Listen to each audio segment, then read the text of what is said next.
civil authorities have issued a required weekly test for Berrien MI, beginning at 9:02 a.m. and ending at 9:17 a.m.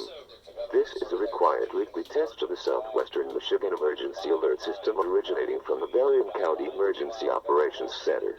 If this had been an actual emergency, such as a tornado, a toxic material release, nuclear plant incident, widespread phone or power outages, or other state or local emergency that affects your safety, official messages would have followed the alert tone. This concludes this test of the emergency alert system.